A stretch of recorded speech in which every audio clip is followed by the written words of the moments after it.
Hello everyone, in this tutorial we'll discuss how to create a sample Maven project and then how to add the dependencies for Hibernate, Spring, MySQL jars, JUnit.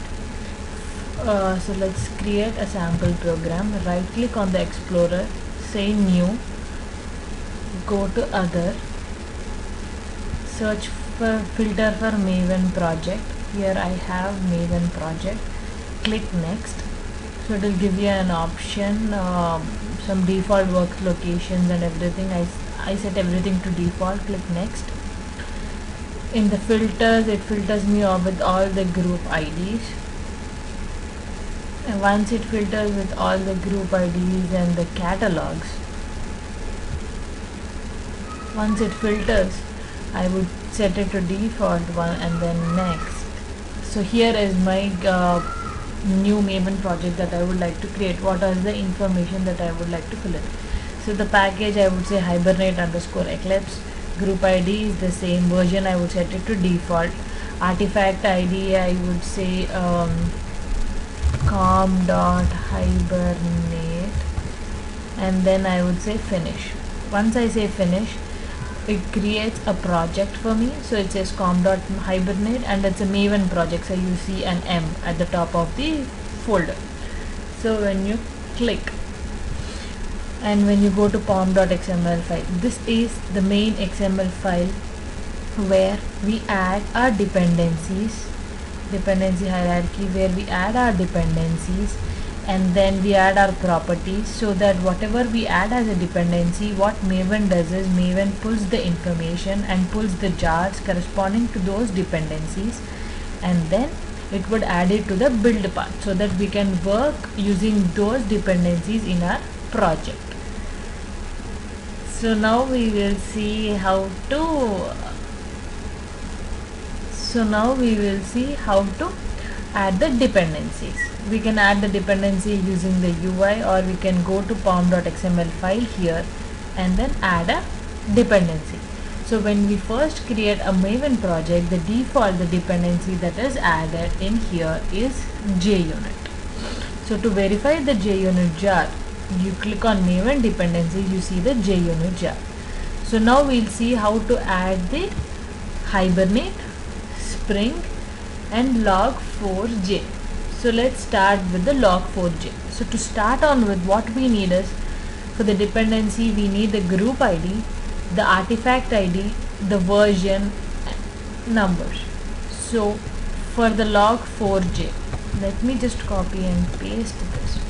So what is the group ID for the log4j is log4j, and the artifact ID is also log4j, and then the version number, that is the latest. The version number that I have for log4j is 1.2.9, and I don't have the scope. I'll remove it and then I would click save.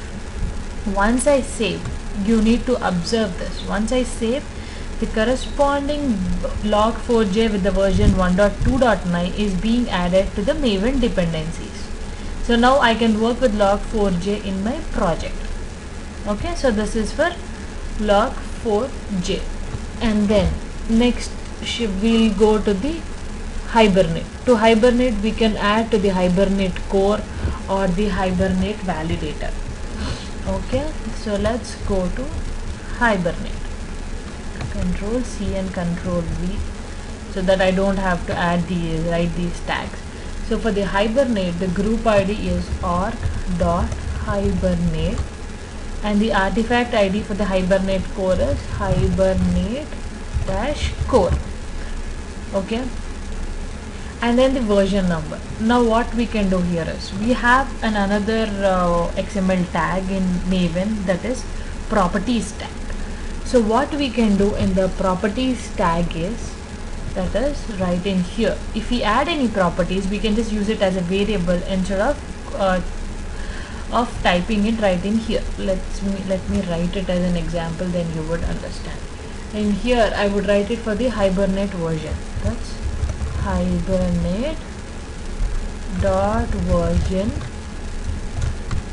and then my Hibernate version, I would say 3.5.1 dash final. So this is my Hibernate version number.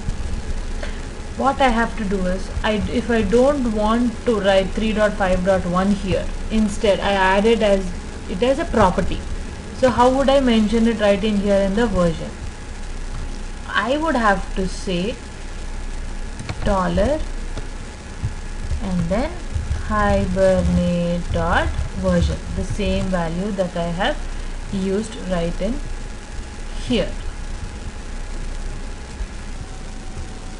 So now you can see here, once I did add the Hibernate dot version and add it as a property, it included the corresponding jars files for me: Hibernate, Antler, Commons, DOM, XML, JPA, and this. You can even have JPA also included for the Hibernate projects.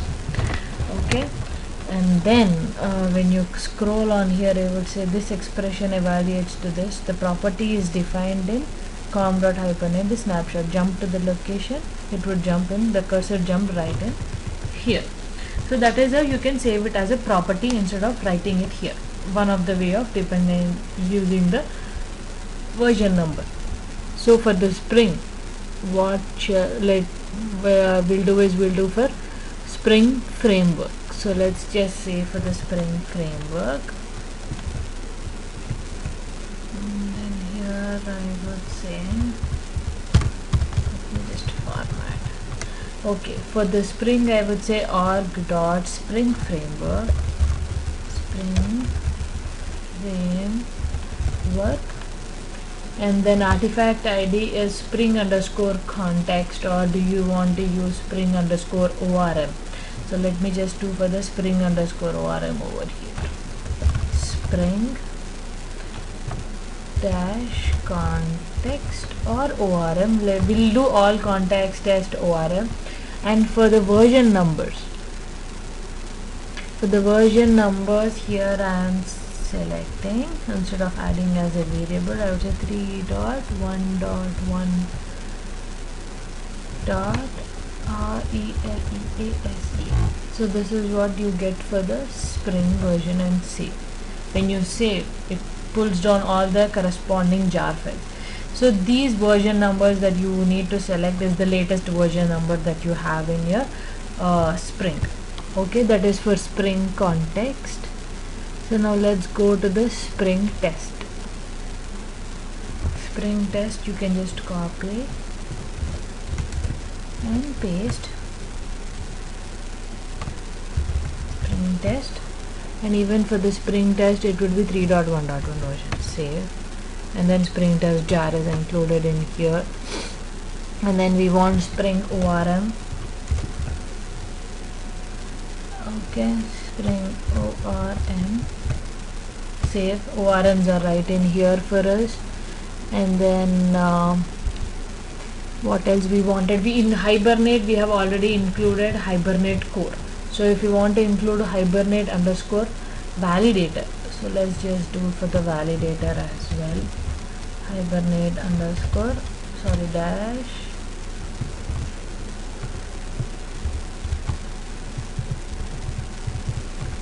validator, and the version number for the validator is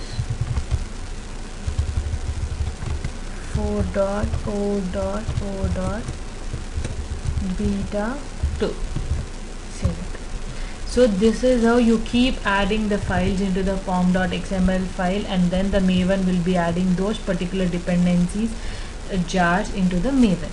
So to see the dependencies, you can add it in here, and as I said, you can click on dependencies and you see all these are all the dependencies that we have added. To discuss about MySQL as well. So to add it in this UI graphical UI way, you need to click on add. Search using the group ID, artifact, or any preference. I would search for, maybe I would say MySQL. So this is how I would search for MySQL connector Java is the artifact ID. So this is what I got it from this website. You can even go to Maven website directly, and then you can search for it, Maven repository. Okay, and then once you search for it, it gives you the MySQL exact jar. You select it. Once you select, the group ID, artifact ID, version number are auto populated. Once they are auto populated, you click OK, and then you can verify.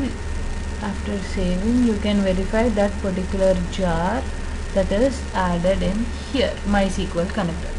So this is another way of adding dependency. So if you don't know the dependency group IDs or anything that you want to add, or even if you know any one artifact ID or anything, you can search for it. At the same time, you can include it. Instead of writing the XML tag, you can include it in the UI, from the UI.